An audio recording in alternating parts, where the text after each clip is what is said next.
Hello everyone, welcome back. So for the longest time, I wanted to know how accurate a Mosin Nagant really is, okay? And this Mosin Nagant that I have here is stamped 1936. One of the cool things about rifles like this is, they've been to battle, okay?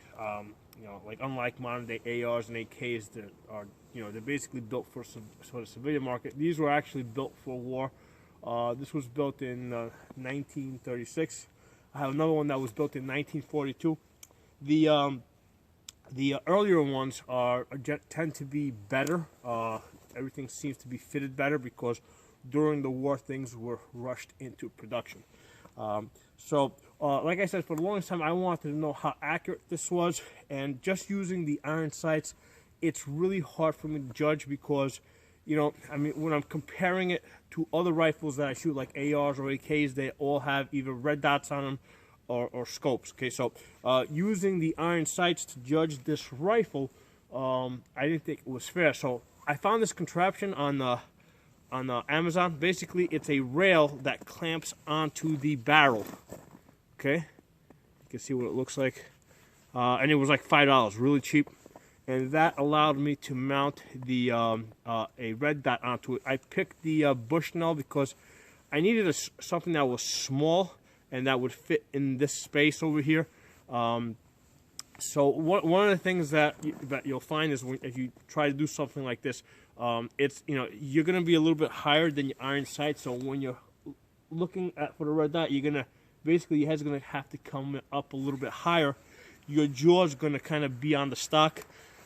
If you're not careful, the tendency with your jaw on the stock is to cant the rifle a little bit, which is going to throw off your accuracy. I did find myself making that mistake, and I did correct it. So I've been testing this out today to see what type of accuracy I can get with the Mosin Nagant, and I shot it primarily with Russian surplus ammo. Basically, this stuff came out of the tuna cans. It's got like Russian marking all over it.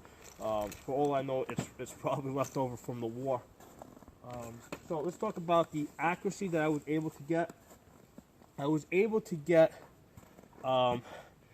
consistent 4-inch clusters, okay? But then, like, I would get one shot that would just, like, really go off. And I know when I throw a shot off, right? In this case, like, I could see that the red dot was pretty much, when I would go bang, the red dot would come up and it would more or less land right there. So over here I have a grouping. I got an inch and a half cluster, but really don't pay any attention to this because this only happened one time, okay? So, don't look at the inch and a half cluster, but the 4-inch cluster, that happened often enough to say that that is somewhat consistent. And then, like in this case here, I have one shot that ended up over here, that's the shot, which opened up the total group to about 7 inches. So I'm seeing lots of 4-inch clusters. If you're doing a 5-shot group, you'll get like, 4 of them to get within 4 inches, and then there'll be one that goes way off to the side. I got another one over here. And as you can see, there's ammo all over the table. I shot this a lot today. And again, same deal here. I got a 4-inch cluster, okay? And then there was one shot that was all the way over here that opened it up to about 7 inches. So I think that the main issue with this ammo, the main issue with the rifle is really not the rifle. I think it's the ammunition.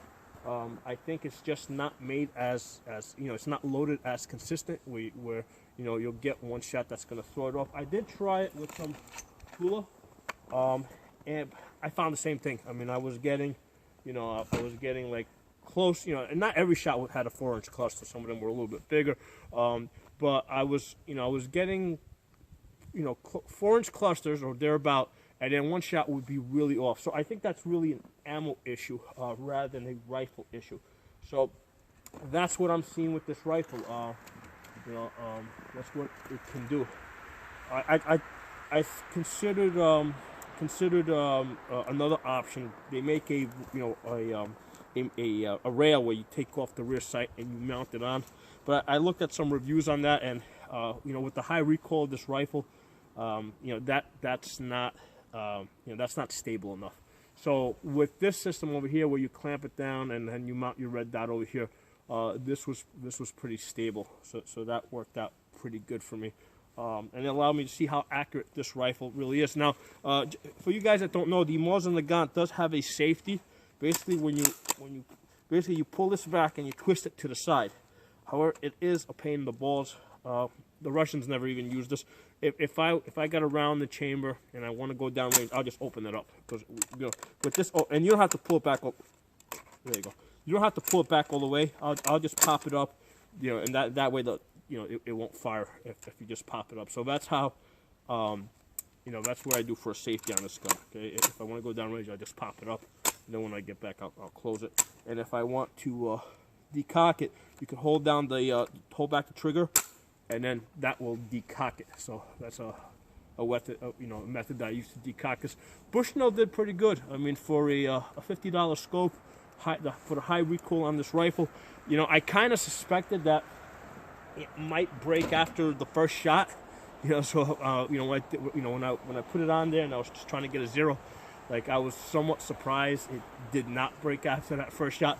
But I think I shot well over 100 rounds with that on it. I probably shot close to 160. And that Bushnell held up pretty good. My only problem with the Bushnells is that it's not really bright enough. Okay, earlier in the day when I had the sun out, and especially with the snow, the red dot really washes out against the snow. Unless it's a powerful red dot. So I did have that issue. The other issue with the Bushnells is that it just eats the battery. I did have to change the battery. I've kind of gotten used to, like, I have my Halostones that are solar powered, or like even like the 503G that it's really battery efficient. So it'll do like 10,000 hours. It has the auto shut off. It has shake awake.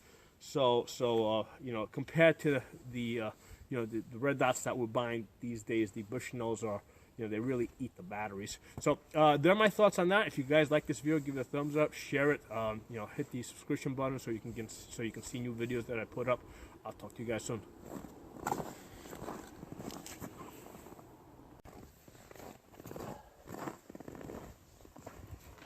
Okay, so I'm shooting at a rim just left to this first berm over there. It's at that second berm. That's at about 50 yards. It's getting just dark enough that you guys should be able to see some sparks coming out of the rim when I hit it. And I'm just using the red dot.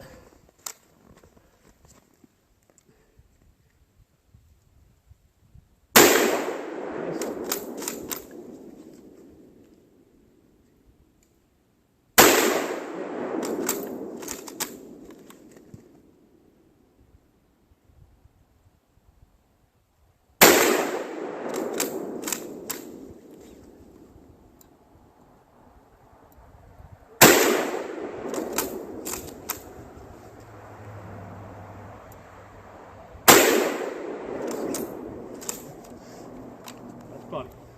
See you guys next time.